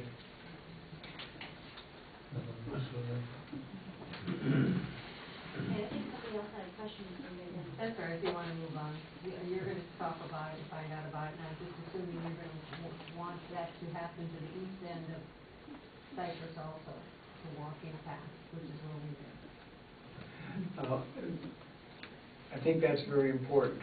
As you may know, I have been concerned that we need sidewalks, and I've talked about that in the township. It's not quite as serious a problem in the borough, but where the borough and the township come together, it's sort of like that Shel Silverstein book, where the sidewalk ends. So, yes, I will continue with that idea as well. Next is Resolution 2009. This is to update a couple of sewer district fees, and the typo on this, but I move we approve this subject to the correction of the typo for increasing the sewer district fee for Longwood Crossing development and the Ashford treatment plant. Okay. And I'm going to second it, but I want to make a comment before I do, because there are two of us here. When we make a motion and then second it, that's tantamount to voting for it. So I need to tell you something about this. There are three different aspects to this sewer resolution, as I understand it. And the first one is that when the borough raises its rates to the township, we are duty-bound, we are legally bound to raise the rates to our residents that are using the services of the borough sewer. That rate has been raised by the borough, therefore we need to raise that rate, and it is a one-for-one. There's no extra cushion being built in to that raised amount. So that's the first one. The second one is Longwood and East Marlboro end of it, and the complication there is that we have been passing through the charges to East Marlboro on a dollar-for-dollar basis. And that fails to recognize that there is a significant administration fee for the township in managing the sewers, the sewer rates that are covered by that relationship. And so the rate being increased is strictly for that administration fee component. We have an obligation to East Marlboro. We're adding a little bit more to cover the service charges to be able to adequately manage the funding. The third one is a little bit more complicated, but it illustrates an issue that I think we should be aware of, and that's Ashford. Now, as most of us know, Ashford has its own sewer system, and that sewer system has periodically had a problem. And most recently, it's having a problem right now. And so there was a meeting of the Ashford residents here to discuss what we, as a township, do to solve the problem.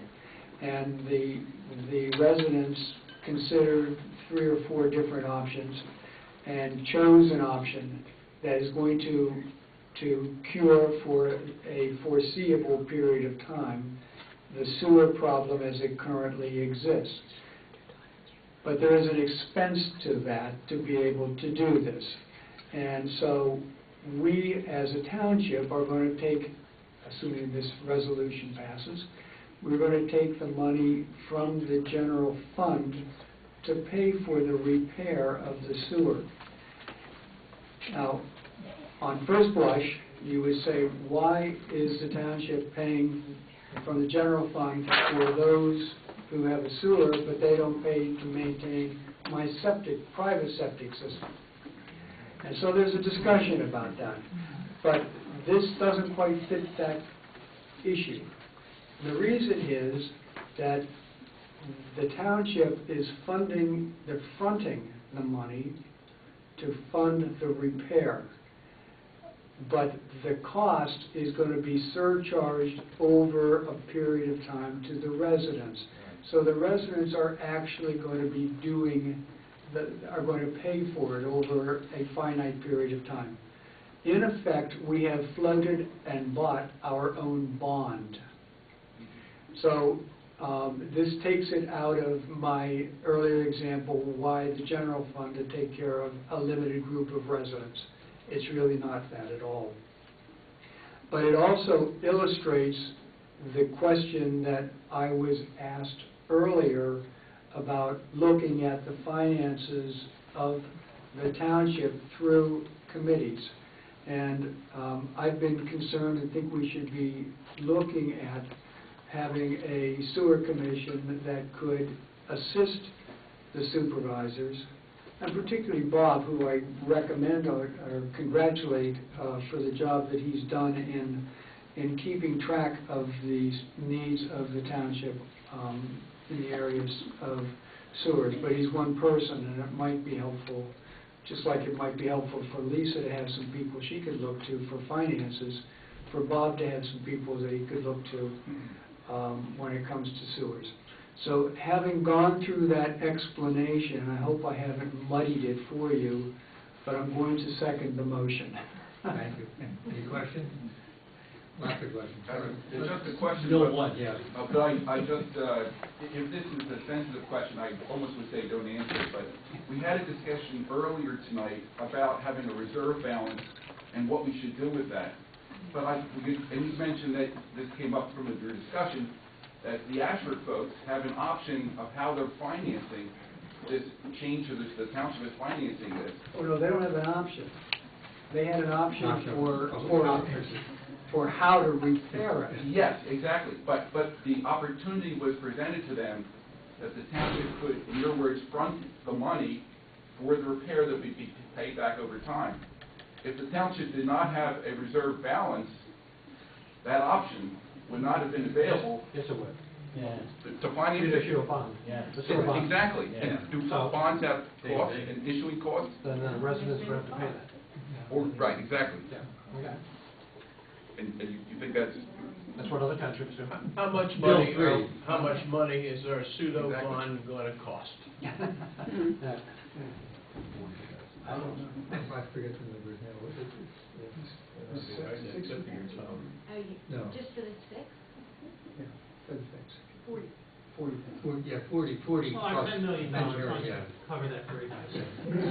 Yeah, but if we didn't have it, Yeah. we'd be having an entirely different discussion. You mean if we didn't have $10 million, we'd be having entirely If we different didn't have discussion about any- 40,000? no, if we didn't have a- That's it. if we didn't have a That's balance. fine. Okay. I'll leave it Mr. at Duffy. that. Yes, Jim. Thank you. Joe Duffy. So, in seconding this motion or passing it, what you are telling the taxpayers is the Ashford residents will be sustaining themselves for sewers. They'll be, in essence, borrowing from the general fund, this $40,000. That's correct. Yeah. And it would be a line item on the balance sheet for money that is owed to the township, so it'd be an asset. To fix their sewer problem. Yes. Okay, part B of my question is, will there be any money earmarked for, in order to keep that sustaining going, in a type of sinking fund, since obviously these things eventually fail? So the next time, there will be funds. Their rate will include our projection of what's going to need maintenance over the next 10, 15 years. That we can get that we got from our sewer consultant. So then the raise for these people of Ashford, and I feel sorry for them, but I pay for mine. Yeah. Includes projected maintenance projected over maintenance, okay. and inspections. So they don't need to come back to our well Right, no. again. Jeff? Thank you. I wanted to congratulate the supervisors for making this decision. It's 180 degrees from the last meeting, when it was stated sort of off the cuff, well, that's what the township's for, we pay for those things. And I'm really like to congratulate you for, making it fair for everybody, particularly those of us that have septic systems. Bill 3, you still have a comment? Or? I just, we have administrative expenses that are associated with the sewage that goes into the Kennett Borough. We guess there's going to be some administrative expenses associated with Ashford and conducting this. And essentially, I didn't hear you say anything about if we're going to be losing the interest on $40,000 as well, or unless you have that built in. That's built in the calculation also. It's in the calculation. Yes, sir. Good. Thank you, Bob. Question, when I looked at the resolution, I went back and calculated past invoices of mine, because our sewer Victoria Gardens goes into the borough. And I didn't see any increase at all in this for Victoria Gardens. No. There's none. But it was just said before that Kennett Square Borough has raised their rates. No, that hasn't changed. That hasn't changed. Scudder was explaining that when Kennett Borough raised Oh, the okay, rate, that makes sense. then the township has to There's no charge. new rate for the borough. Okay, good. The township charges exactly what the borough charges us. Okay. My only recommendation is that when you submit this out to the residents of all the sewer districts, that you explain what the increases are. That's not in the resolution. I think we usually do that. We usually do in the first bill. Okay, okay. John? Bob, could you clarify one thing? I attended that Ashford meeting here. Yes, you did. I thought the intention of the Board of Supervisors was always that Ashford would pay for their own sewage. They are. They always have. That's There's no real change, yeah. Well, it was stated Yeah. in the meeting, potentially, it was an incorrect statement by Mr. Elling, but it is on record, on video record, that he made the statement that that's what townships have to do. We can direct you to that video. Bill, I'm talking about what the intention has always been for a system like Ashford. I understand that, but... So maybe there was a misstatement. Okay. Maybe, I don't know. There was a mistake. Cindy Faulkner, Kennett Township. I just have a question just so I understand, because I thought, and I watched the video that you were talking about, that this part of the problem really started when this developer of Ashford walked away, basically, and did a substandard job. Did that developer not have to post a bond to guarantee certain things would be done in doing that in setting that development up? Yes, he did. Okay, so if that, and I don't live in Ashford, I'm gonna tell you right now, but if that developer had to post a bond and the money was there in case the developer failed to do something, then why does Ashford have to pay again? Isn't that what that Because that bond type of was supposed system to has to for? be replenished every 8 to 10 years. That's the nature of that system. So this is just for the replacement of the system. This has nothing to do with the issues at the No, beginning. that was all fixed Let years me ago. correct that. First of Yeah. all, they did have to issue a bond 20 years ago. Back then, DEP's requirement was that they had to issue a 10% bond for the system. They did issue a $20,000 bond. When he walked away from the system, it was not operating properly. The township had to do a total of $200,000 in repairs. The township drew on that bond and received the $20,000, which obviously didn't nearly cover it. So the residents are, in a sense, paying for what he didn't fix to begin with because it's their system, even though we're co-permittee. And now going forward, they're paying extra to pay the general fund for those repairs. Also, the type of system that they have, every 8 years, the sand has to be removed and filters have to be changed. And it costs $40,000 every 8 years to do that. So that's what they will be paying for from here on out. Now, if you look at the other developments on Route 52, we have all of the costs of the other Ponds of Woodward, Hillingham, Balmoral, and Deerfield all pay. And it's over twice what Ashford pays. So I understand Ashford's residents are upset that they pay that much, but if they had that system without the township helping them, they would pay over twice that to their HOA. Yeah, I just wanted to make sure that, we're not being unfair to them either. If the township took on some obligation at the time that was put in, and that was the understanding at the time that it was put in, then they shouldn't have to foot the whole bill just because time has passed. That's all I just wanted to say. Every community system, the township has to be a co-permittee. It's required by the state. Everyone's commenting on a very sensitive subject for all residents. Only part of the residents are under sewer systems, others have their septic systems. This is all part of the tax base. It'd be very easy to commingle the accounting, not pay attention to it. But I think as more people ask good questions, you'll find that there's been a good attention to what has happened over time, awareness of what's happened, and even more attention to it will make sure that the fees flow properly, that charges are proper.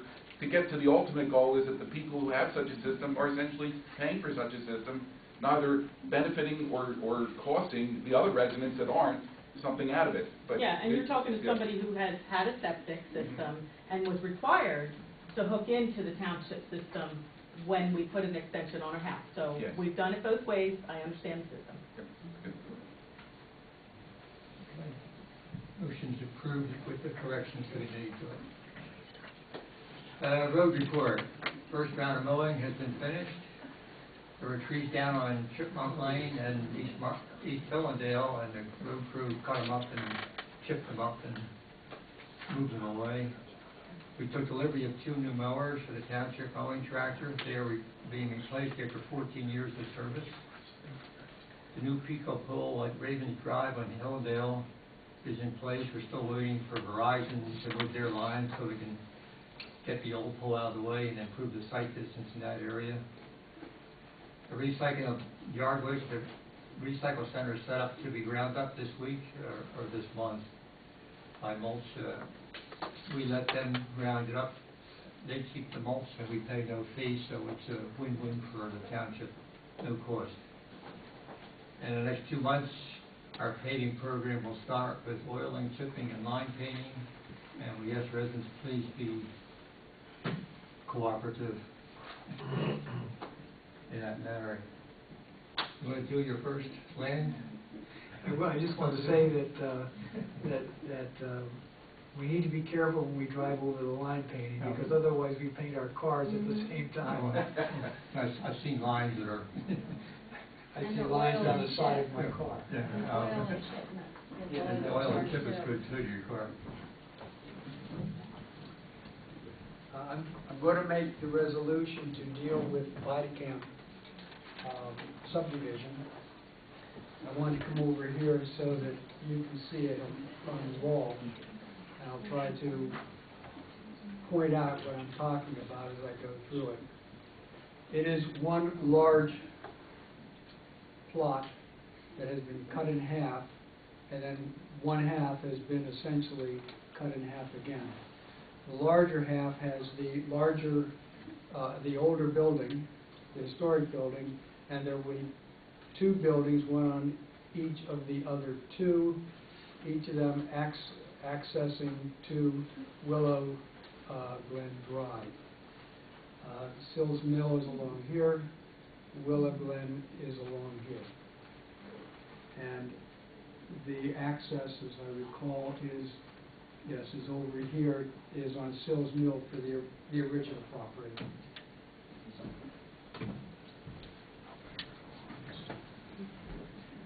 Having said that, I'll use the microphone so you can hear me more clearly now. This is the Body Cap property final subdivision. This property is located on Sills Mill Road in an R2 zoning district identified as tax parcel number 62-4-153, containing 8 acres. The applicant is proposing to create 2 new lots for a total of 3 lots, with 1 lot containing the original house. The final plans were recommended for approval by the Planning Commission on November 1, 2011, with conditions. There has been an ongoing dispute regarding the right-of-way property to the west of the property in discussion asserted by the applicant. So with that as background, I move to recommend the approval of the final plans dated 7/14/11, July 14, 2011, last revised December 5, 2011, containing 6 sheets with the following conditions. Number 1, the applicant must sign the rules and regulations for site development, and 2, the applicant must pay the fee in lieu fee of $8,000 based on $4,000 for each of the 2 new units. Number 3, the applicant must acknowledge in writing that he has no authority over the Willow Glen right-of-way maintenance and agrees not to assert any direction or opinion, and that the township has authorized Willow Glen Homeowners Association to maintain the right-of-way. Lastly, the Board of Supervisors requests a contribution of $1,800 to the township's Facility Development Fund. This is based on $900 for each of the 2 new units. I so move. I second the motion. Are there any questions? Quickly. It's approved. Is there something happening? We have one request for an extension, the Kenner Family Farm until October 31st. I move we approve that extension. Second. Thank you. Any objection? Extension's approved. Public discussion. Mr. Duffy, you had an earlier question. You still have it? Yes, I do. Thank you. I had a question about the burnt property, going into what proposal for consideration of conservation easement. So I'm familiar with the property vaguely. You know, we're traveling up there. I go by there on the road, and I was wondering where the trail would connect to, what the public access would be in considering this for an easement. Has this been looked at yet, or am I premature in questioning this? Also, because I get that National Lands Trust is not really a fan of trails, and I believe clearly that Mike Elling isn't. He's not here to defend himself, but I think we can attest that he's not a fan of trails, just based on recent activities. So I was wondering where that might be, where would be the best place for it into consideration, because this plot is sort of isolated. So Would you like me to answer that question? I can't answer it because I haven't and seen it. the second part would be, has there been any dollars discussed with the landowner, the conservator? You know, is this an arm's length? Up and up, or are things already moved down the trail, so to speak? When the motion was made tonight, right, to sign this letter of commitment, it was based upon the understanding that there was nothing yet written in stone as to what would be in the ultimate conservation agreement. It's a page-and-a-half long letter that outlines what, with exhibits and attachments, of what NALT, North Atlantic Land Trust, was going to do, and that includes looking at the property, looking at the work that LCAC has done, and considering, looking at the deed and the engineering drawings and on and on and on. There's a whole lot there. So this is a new page as far as I understand that we have agreed to sign tonight.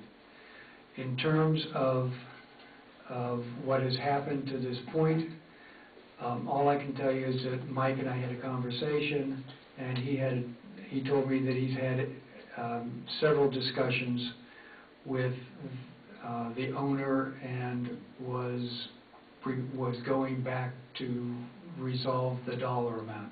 Whether he did that or not, I don't know.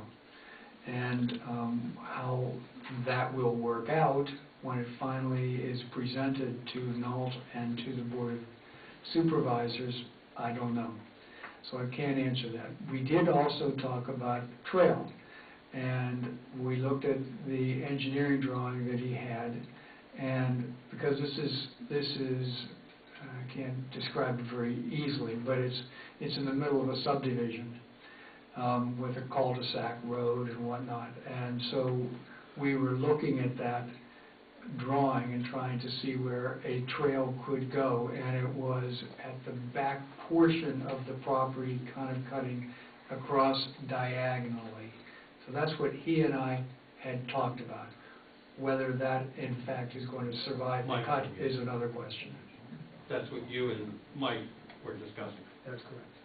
Okay, so I guess originally I started out with where would it connect to? Or where might it connect to? On, Trail. on 2 roads.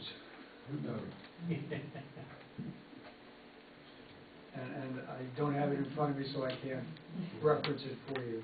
But it's in the back, cutting diagonally, so it would pick up where the 2 roads form a T, and it would go across there. I think I know what you mean. Or an L rather, not a T, an L. Now, just one final question on this. So, Nault will perform this analysis for the sum of $10,000, that's what you approved.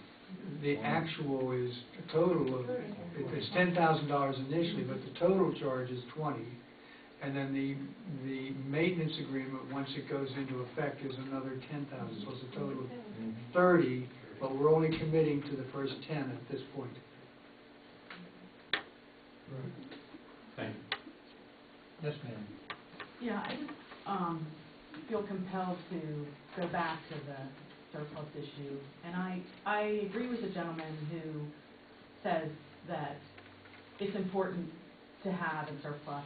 I think it's important to be fiscally responsible. I expect the supervisors to handle the township funds in a fiscally responsible way, and that means holding something in reserve.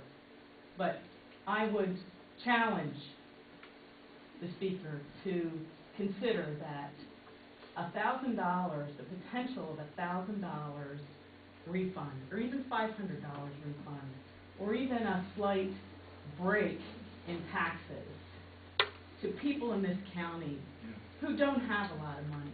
We have 3 children, and I feel fortunate, but I can tell you right now, $1,000 in my pocket would mean something.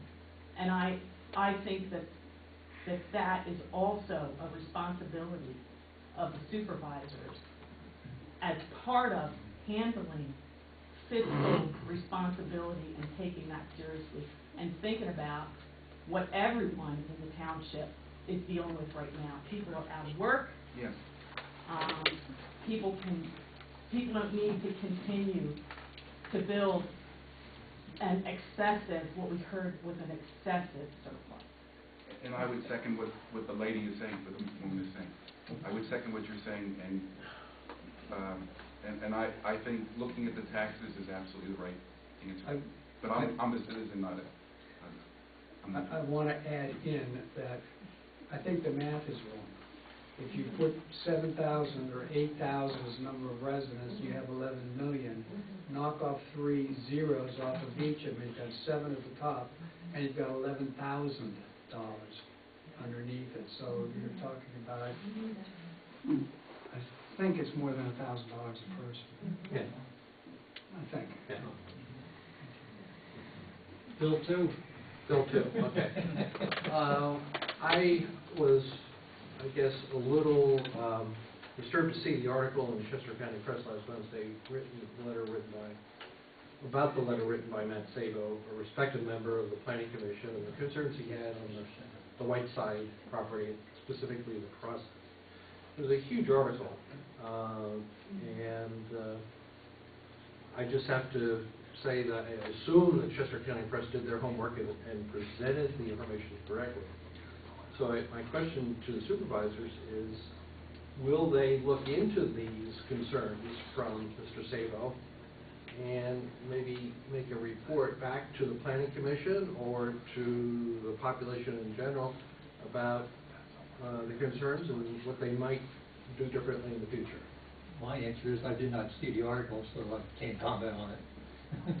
But after Matt Sabo presented his concerns on the conditional use process back in January, February, We finished it in the December. supervisors and the planning commission met with the township attorney and the township engineer to discuss all of these. But apparently, and I'm just, hopefully my information reading the article is correct, but apparently a number of those concerns presented at that joint meeting were not followed, and I think... Now, what he's saying is that the conditions that the planning commission put forth to be entered into the conditional use record. Matt's saying that not all of them were entered in. Okay. That's his issue.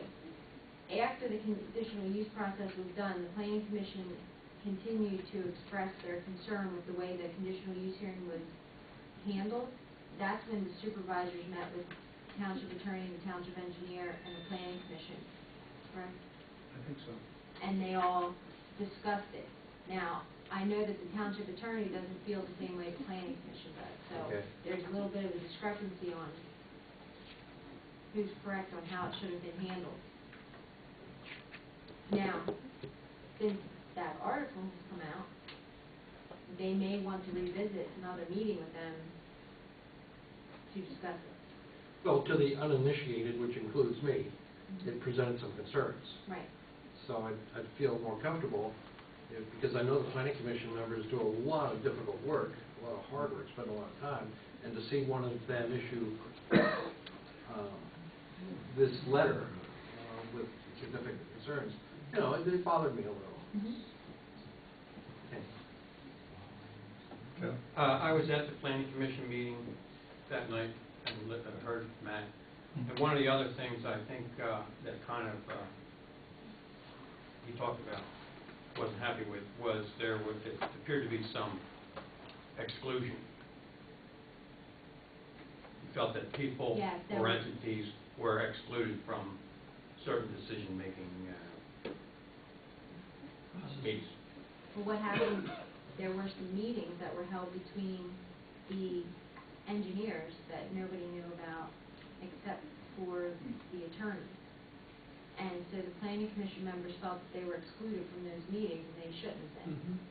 And I can't speak to that because I didn't even know about the meetings. So unfortunately we all found out about this after the fact, and they should have been included in those meetings. And so what happened is some of the conditions that the planning commission recommended, the engineers worked them out and they were removed. Some of the conditions were removed. And I can't answer how that happened or why they did that, because none of us really knew about that until the conditional use hearing.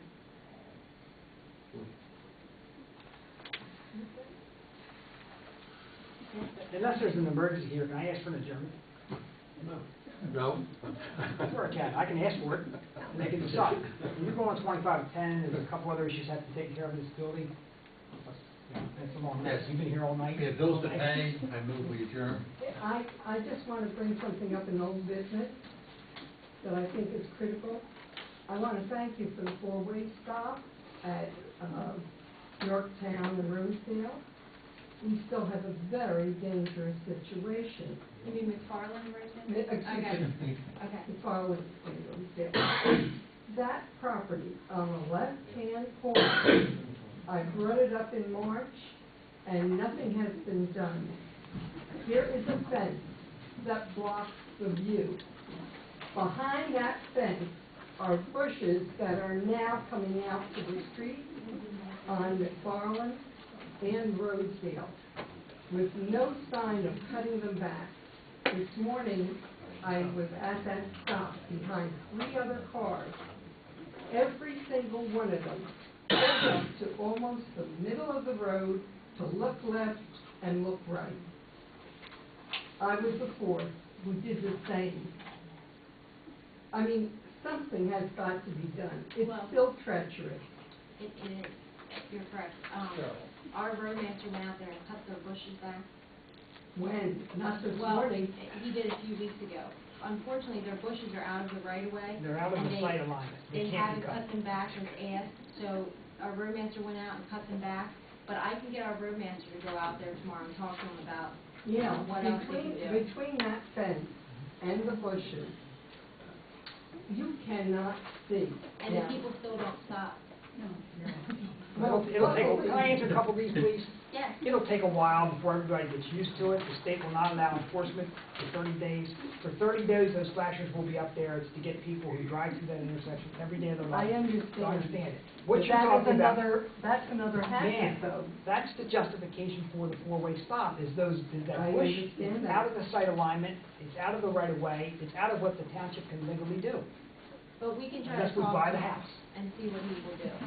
That would be We appreciated. can explain, he's on one of our committees and he's a very understanding person. Cuts him back right to the I think we limit. can talk to him. John? Under other business, in deference to Chief McCarthy, I'll make this very short. But I would make one key appeal. If we had the work sessions back, we wouldn't need to stay here till 10:25. Good point. This is a very brief update on the Red Clay Valley Scenic Byway.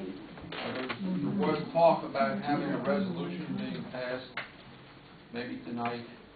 Tom and I and Margot have worked on different versions of that. We attended a steering committee meeting last week, and the bottom line is there's some other work that must be done, and it will be probably 6 to 9 months. That is sometime in the first quarter of next year when that resolution by the involved municipalities will raise its head again. So the thing is delayed for several months. Okay, thank you, John. Thanks.